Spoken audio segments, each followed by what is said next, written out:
Hey guys, I have some quick announcements and news at the end of this video, so if you're interested, please stay tuned. Otherwise, enjoy the video. Thank you. Wausau, Wisconsin is known to the Hmong community as one of the most ghostly cities that Hmong reside in.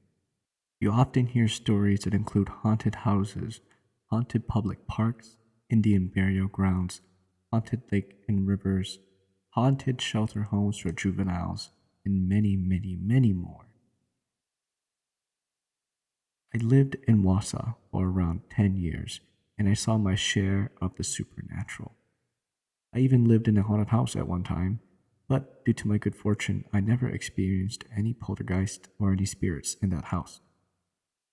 Before my mom and dad moved into their new home on First Avenue, they remodeled the entire house. They were quite excited about the move. However, before the move, my mom whispered to me one day when we did a walkthrough that the prior family who lived in the house had experienced ghostly activities on a normal basis. My mother reminded me that I have no worries because she had the powers of a shaman and she would be able to lock out these evil spirits. We lived in that house for nearly 4 years and never experienced any bad occurrences. However, what shocked me came next. The next four families that came rented from my father, but all left within a year. The first family stayed in the house for about 6 months and never gave a good explanation of why they left, but we did hear rumors from other Hmong families of the ghostly experiences that they encountered. The second family happened to be my father's older brother, or my uncle. Now, my uncle had heard stories of the house, but he decided to take a chance because he knew that my family had never experienced any ghost or any supernatural activities. They lived in it for about a year until they decided to move out. Stories of the house soon came out that my uncle's daughter kept encountering an old lady while in the shower. This old lady would be yelling at her from outside of the tub, telling her to get out of her house. Some of the other children would speak of seeing or hearing the old lady as well, not to mention perhaps the most haunted area in the house, the basement. The children often heard weird voices and saw shadows move throughout the basement. The third family, they were a family friend. He, his wife, and his children lived in the house for nearly 1 year as well. Again, no complaints until they had completely cleaned the house. Rumors were heard that this family kept seeing little children run back and forth in the hallway upstairs. They heard all sorts of weird noises and saw all sorts of shadows floating around the house. A story was told that the daughter broke up with her boyfriend. The boyfriend came over one night demanding that she got back together with him. The parents weren't home and she avoided him by not opening the door. He pounded and pounded on the door, saying that he would not leave without the girlfriend. He couldn't do anything, so he walked away upset. And suddenly, an old lady ran towards him from the direction of the house, screaming and telling him to take her with him. He ran away as fast as possible. Now, lastly, the fourth. This was my father's nephew, or my cousin. He decided to move in until he and my dad could find someone to buy the house. They hired a shaman to come and perform a ritual. The shaman claimed that he had taken the old ghost lady, whatever, and tied her to a tree outside the home, so now no one has anything to worry about. However, my cousin only stayed for about 1 month and moved out immediately. He didn't say much, but he showed signs of being traumatized from an event. The home soon went into foreclosure. It sat on the market for about 2 years without a buyer. Eventually, the city finally tore it down. About a year after the home was torn down, my uncle and I went out to the bar for a couple of drinks. After a couple of drinks, he asked me if I knew what happened in that house. I shook my head and said no. He then said that a couple of years ago, he looked up the house at a local library and found out there was a tragic incident that happened in the early 1900s. The basement was once a bar. The owner served alcohol every night to earn wages to raise his family, a wife and 2 kids. Late one night, when the bar was coming to a close, the owner flew into a rage and murdered several of the remaining customers in his bar. He then went upstairs to the first level and killed his old maid in a bathtub by drowning her, and finally went upstairs and murdered his wife and 2 children. He then hung himself. This happens to be the true story of the First Avenue Massacre in Wausau, Wisconsin. For those of you who go hunting or walking in the woods, how do you find your way back? Especially if you walk deep into the woods with no trail, up and over hills, across streams, and under rocky walls. The GPS has no signal, and a compass would never work since you almost never travel in one direction. Fortunately, the Hmong people have a nice way of slashing branches, right? We cut a twig at an angle so that the white skin under the bark would show. This is how we always found our way back, following the whites of tree branches. This is what my dad and I practiced when we went hunting. It's a good system, I think. The only problem that I have with it is that we aren't the only ones that can follow it back. This story all occurred on a normal autumn weekend when my dad and I went out on a hunting trip. On our first day, we would always arrive during midday. The drive is very far, so there isn't much time to hunt. So we used that day to try to find the best place to set up our deer stands. Our strategy was to try and track trails of deer footprints or scat and set up in an area where many footprints intersected. Unfortunately, these trails are usually far into the woods, and so we would always end up deep into the woods too.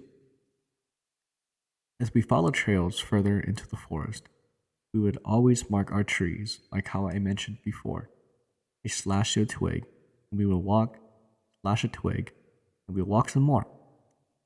Once we found our spot, we set up stands, one here, one there, and we returned back to camp and waited till the early morning. That's how it was usually supposed to go. But this time it was strange. This wasn't so long ago, so I remember it super clearly. During this time, while we were following trails about a mile into the woods, I started hearing something like whispers. The first time I heard it, I was about to ask my dad if he said something, thinking that it was my dad who said something, but before I finished, my dad also asked if I'd said something. We looked at each other confused and just shrugged it off. To be honest, I didn't even think of anything at that time, so we just kept on trail hunting. But things just got weirder and weirder. Like there was this time my dad was walking about 5 feet in front of me, and he suddenly stopped, turned around, and asked if I was bumping into him. Of course, I was like, no, why would I do that? That scared me a bit, but we kept on walking anyways. We didn't hear the whisper for a while, but the next time something happened, we knew something was going on. We were in this ravine in the middle of the woods. We saw a bunch of deer trails, so my dad told me to search left while he searched right. As I was walking around, I heard, "Come over here." Thinking it was my dad, I walked back to him. When I got back, he was like, "Why are you back here? Is there nothing over there?" I looked at him all confused. "Didn't you just tell me to come back here?" I said, but he replied with, "I haven't said anything." That's when I got deeply afraid. I looked into my father's face and I saw that he was scared too. This place was the perfect area to set up our deer stand. Plenty of tracks, plenty of deer scat. It was a good place to hunt. But my dad then said, This is a bad hunting place. It looked better back there." And he points back to where we came from. He wanted us to get back to the campground. I could tell by his tone. So we started walking back. As we started walking back, It was my dad in front and I was behind him. And behind me, I kept hearing twigs snap, like when someone steps on them.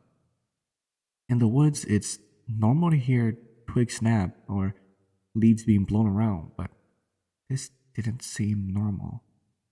It happened too frequently. Whatever it was following us. I think my dad noticed it too, so he picked up the pace, hoping to lose whatever it was. After a while, we stopped hearing the whispers and the twigs, and then we slowed down. My dad looked exhausted, but we eventually made it back to camp, not saying a word of what just happened. We decided that we'll set up our stand somewhere else the next day. We then ate dinner and went to sleep. That night, I woke up in the middle of the night for no reason. As I was lying there, I was closing my eyes, trying to fall back to sleep. All of a sudden, I started getting really, really afraid. I wasn't even thinking of what happened during the day, but I suddenly got very scared. You know that feeling when all the hairs on your skin rises and a chill runs back and forth across your spine? That happened to me. Everything felt so cold and heavy and dark. It's a weird feeling.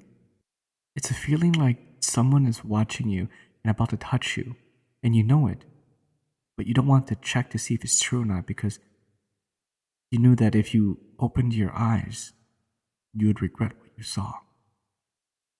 But as much as I wanted my eyes shut, I just had to open them.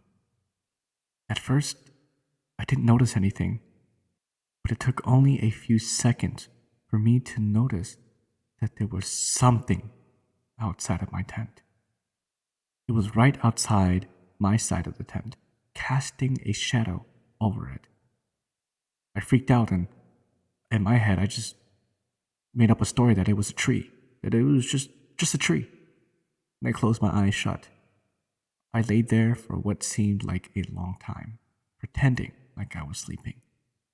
Then all of a sudden, my dad wakes up, kicking. I looked at him, and he was looking at me, all confused and scared. He just got sat on, apparently. "We go home tomorrow," he said. "But we have to break the trees." I was about to respond, but I noticed the shadow over my tent was gone, so I freaked out. I just replied with, "Okay," and went back to sleep.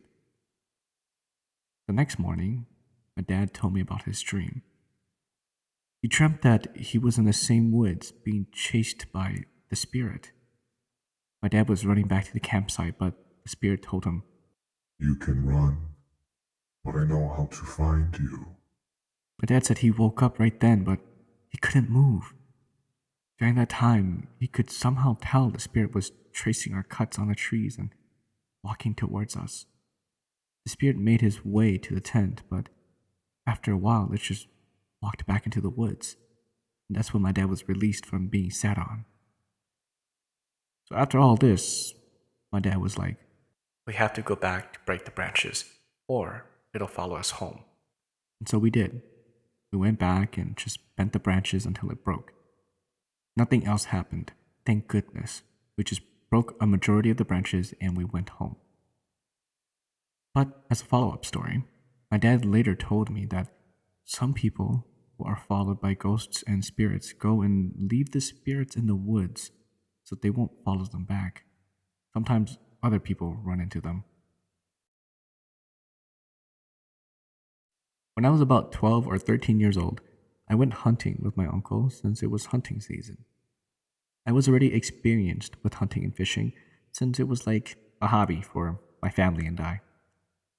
We got the place and set up a tree stand, those little hunting chairs that you attach to the tree with straps or brackets. Then we sat up there and waited for a deer to come by. But we didn't really see or hear any animals around other than just the sound of birds chipping above us and leaves falling down. I was looking around and noticed a weird looking tree about 500 yards away from us. Something about that tree just felt a little off, but I shrugged it off anyways. An hour went by, but as I looked through the trees again, I realized that it had gotten closer. I thought it was just my eyes playing tricks on me, so I didn't think anything of it. I wasn't even sure if my uncle noticed the tree. An hour passed again, and the tree had moved again. It was even closer now. I was starting to think maybe my eyes were playing tricks on me. I asked my uncle, and he saw it too, but he wasn't saying anything about it. He was just serious and quiet. In my head, I thought to myself, if this tree moves again, I'm going to freak out.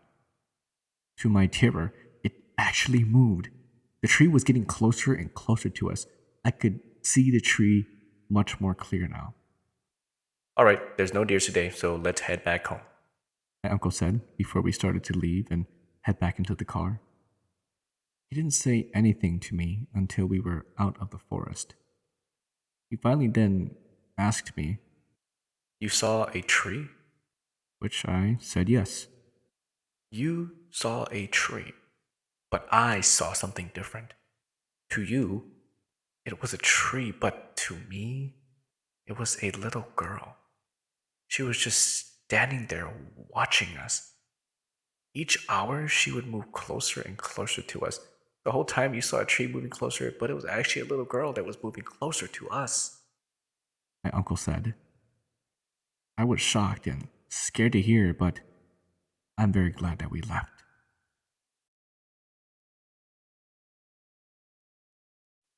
Myself and a buddy on my squad responded to an alarm.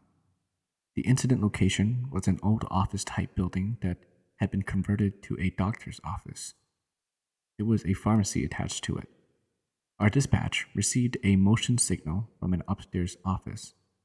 Keyholder arrives on scene and we go in to secure the building. The stairs were locked behind a door that, of course, the keyholder didn't have keys to. So we took the elevator up to the second floor. Thinking about it, it wasn't the most tactically sound option, but what could we do? Anyways, the elevator opens to a pitch black hallway, except for one overhead light at the end of the hall. We start checking doors, and so far, all are secured. Now, we get to the last office, and sure enough, the door is unlocked.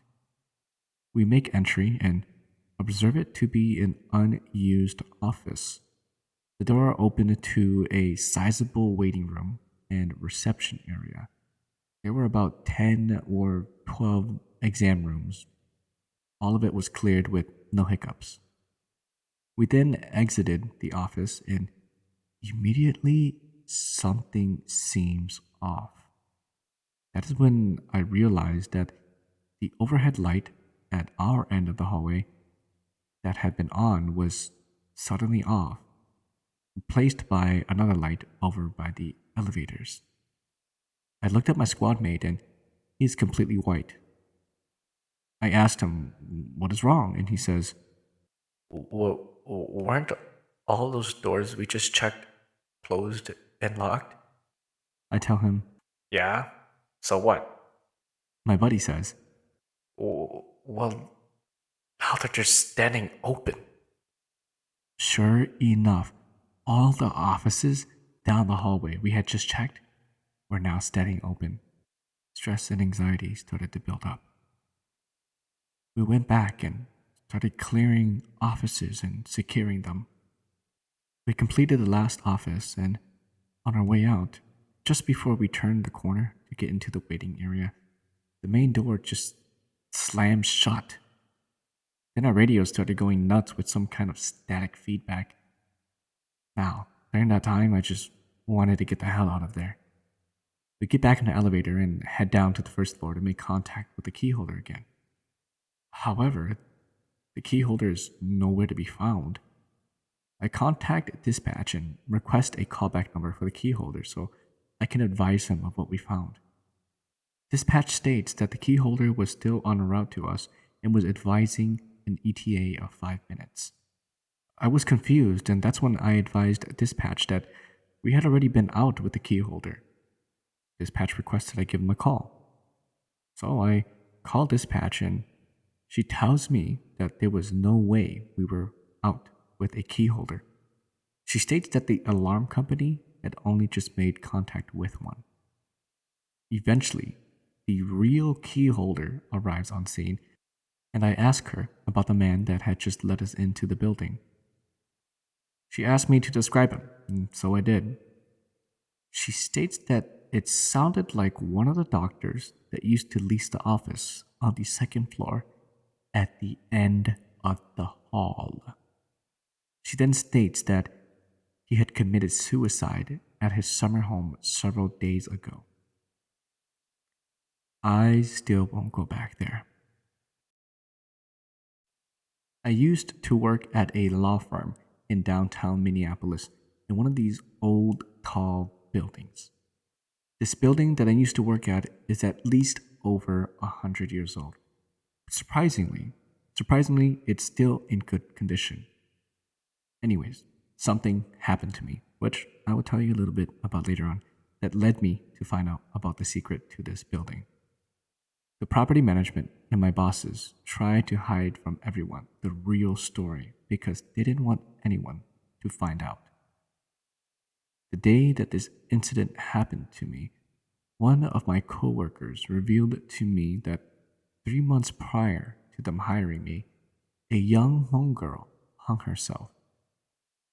My coworker said that this Hmong girl was in her mid-20s, young, fresh out of college, and ready to explore the world and its opportunities. She was extremely beautiful and drew many men's attention everywhere that she went. She had long, beautiful, wavy black hair, and most importantly, she was single. She showed a lot of potential, which was why she was hired. I mean, I hope it was the potential, not the fact that she was really, really attractive. But she was the secretary to one of the partners of the firm. I know, it seems like something out of a movie, but anyways, she began having an affair with her boss, who was the guy she assisted and who was the guy who was one of the owners. He was a married Caucasian man. So, she and her boss carried out this affair for more than 1 year. Naive as she was, she thought he was serious about her. The two of them would go down into the basement where all the old files were kept and pretend to be working, when really they were up to other businesses, if you know what I mean. He would send her roses to the office and they would lock the door to his office to make out.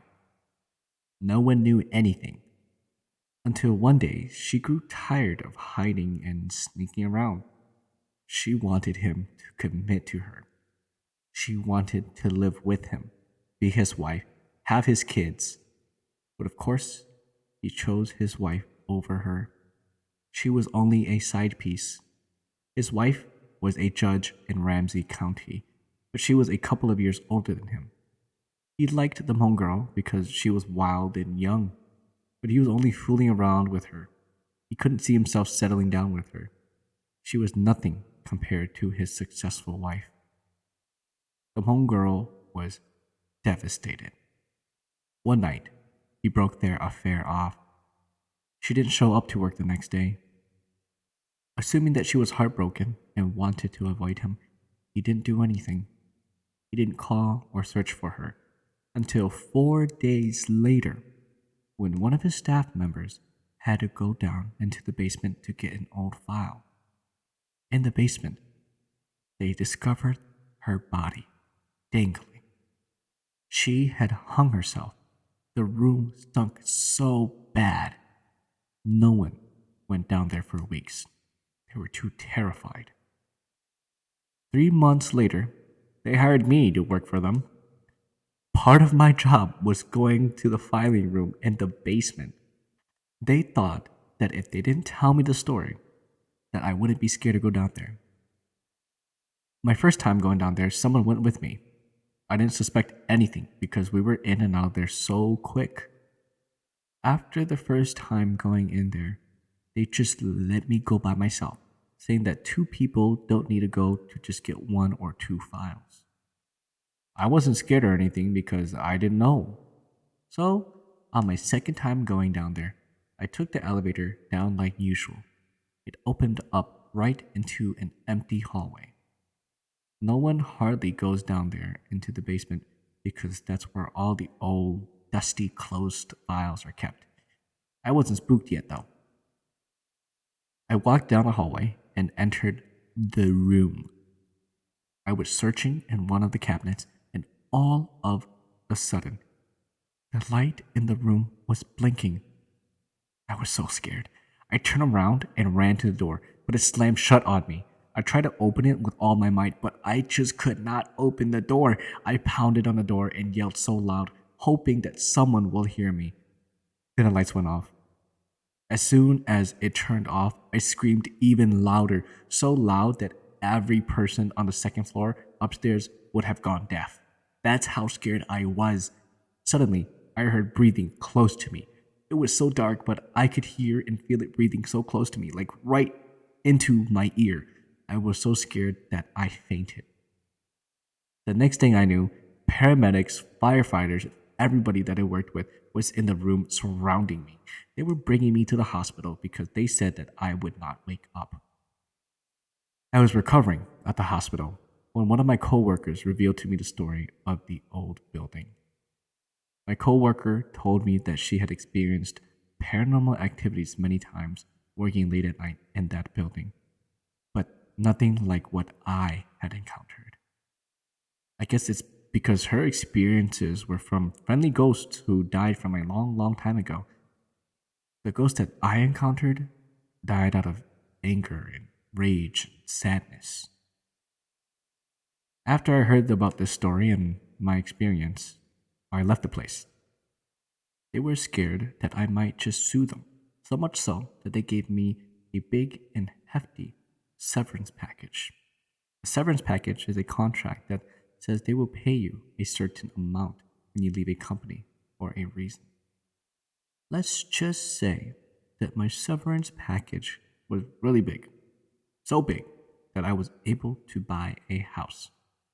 I am now at a better law firm and happily working there. Hey guys, thank you for making it to the end of the video. Now, for those of you who are interested, stay tuned and listen to what I have to say. If not, then before you go, before you go, please like and subscribe and comment in the comment section below. Thank you very much. You can go now. But anyways, for those that are staying, hey, I just want to say that I really appreciate it. I really appreciate all of you who continue to stay subscribed to this channel, who continue to check up and see if any new uploads have occurred. It really means a lot. And for those of you who comment on my videos, hoping and wondering if I'm ever going to return, man, you are the best. It really means a lot just to see 1 or 2 or 3 people out of my 1,665,000 subscribers. Just 3 of those people just saying something in the comment section below really means a lot and just shows me that there are just a few of you that still cares. All right. And you guys are the best. Give yourself a pat on the back for that. Okay. Now, I will try to upload at least once a week from now on. It's a little bit of a stretch to try to balance out graduate school and work and internships on top of it. But I feel like 1 video a week is doable. And if I can stretch it a little bit more and do multiple, and who knows, like if this channel starts to take off and I can feel like I can make a living off of this, which I think anybody would dream of that, then maybe we can just do like, we can do even more than that. But we'll have to see. We just started, so ideally that would be wonderful. Anyways, we're going to try to do at least 1 video a week. If I don't, then you guys can be mad. You guys can throw a fit. You guys can do whatever you like. All right. But promise you at least 1 video a week. And on top of that, I'm going to try to upload more of the Hmong ghost stories. I think that a large amount of you guys really like those kind of stories. I think that's where most of my viewership comes from, is those Hmong ghost stories. And I really like reading them. I really like sharing them, so I'm going to try to find some really good ones. In this video, I found some pretty good ones that I thought were entertaining. Some of them were a bit of a stretch, but for the most part, even if they were, I still found them entertaining and funny to read and enjoyable and scary to read as well. So I'll continue to scour the vast internet and keep an ear open to any scary stories that I hear about and share it with you guys. not only just Mongol stories, but also creepypastas and other forms and genres of scary stories. I highly encourage you all to, click on other videos, click on other scary stories, because the ones that I find are the ones that I thought were the most entertaining, and that's why I decided to upload them. I trust me, I've gone through like hundreds of just scary stories that really aren't all that scary or frightening, and I don't really make videos about them. But the ones that I do, I thought that they were very scary, and I thought that they were very well written, and that's why I decided to share them. So please don't just click on one that you enjoy on this channel. Click on all of them. It would really mean a lot. But anyways, to recap, thank you all for supporting this channel. Thank you all for continuing to watch and listen and tune in. I promise you, this channel is gonna not disappoint you. Yes, that's what I wanted to say. But anyways, have a good one, everybody, and stay tuned for the next upload. See ya.